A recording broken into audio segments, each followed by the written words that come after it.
Rifle लेकर के आया था कि एक व्यक्ति को मारा तो दूसरे व्यक्ति को भी गोली लग गई।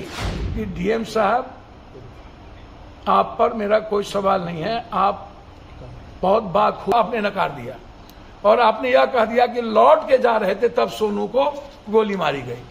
अब आप समझिए, पहले आप कहते हैं कि गोली चली, गोली लगी, कार्रवाई होगी, फिर 3 दिन के बाद आप उस फुटेज को ले आते हैं जहां पर कोई दंगा, कोई हमला, कोई पब्लिक का कोई पत्थर नहीं चले, कोई हंगामा नहीं हुआ। फिर आप उस लड़के के हाथ में जब कुछ नहीं था उस लड़के को आप दिखा रहे हैं। तीसरी, ऐसी कौन सी मैग्नम की गोली थी जो हाथी और बड़े बड़े पहाड़ को चीर देता है? क्या वह लड़का मैग्नम राइफल लेकर के आया था कि एक व्यक्ति को मारा तो दूसरे व्यक्ति को भी गोली लग गई? जबकि जिस व्यक्ति को आप कह रहे हैं कि नियाज को गोली लगी, सिल्लीगुड़ी में उस नियाज के भीतर से गोली निकाली गई। तो फिर मेरा सवाल सीधा है कि डीएम साहब, आप पर मेरा कोई सवाल नहीं है, आप बहुत बाखूबी अपने पदाधिकारी को बचाने का अच्छा प्रयास किए हैं और कोई भी आदमी अपने सबऑर्डिनेट को बचाने में बहादुरी दिखाती है।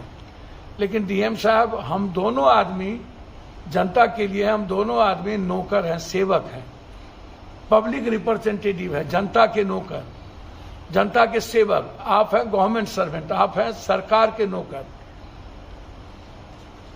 और जब गलतियां हुई तो वो उसको सस्पेंड करने में आपको हिम्मत नहीं दिखाई, आपने उसको तत्कालीन वहां से हटाने की हिम्मत नहीं दिखाई, आपने उसको कार्रवाई नहीं दिखाई, आप पब्लिक पर कार्रवाई। आप यहां पोस्टमार्टम रिपोर्ट में बिना परिजन के, खुर्शीद के परिजन के आपने कैसे करा दिया पोस्टमार्टम?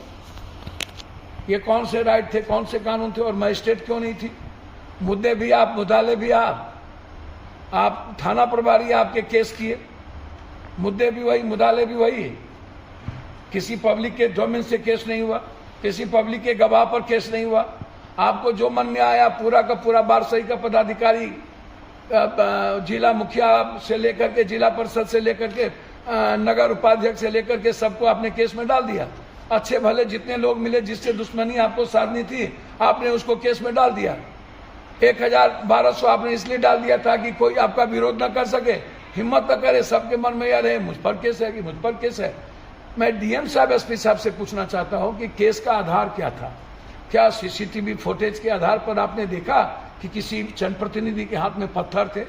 क्या किसी जनप्रतिनिधि ने स्पीच में कहा कि जाओ तोड़ दो? क्या किसी मुखिया, किसी जिला परिषद ने, किसी ने आपको कहा कि नहीं पुलिस की राइफल छीन लो, चलो हम मारते हैं, हमला करो? क्या तोड़ने में कोई जनप्रतिनिधि आपको सामने में आए? तो जब वो सीसीटीवी फुटेज में ना तो जनप्रतिनिधि आया, ना तो उसने भड़काया, नहीं तो उसने किसी को उसका आया, ना वो साथ गए।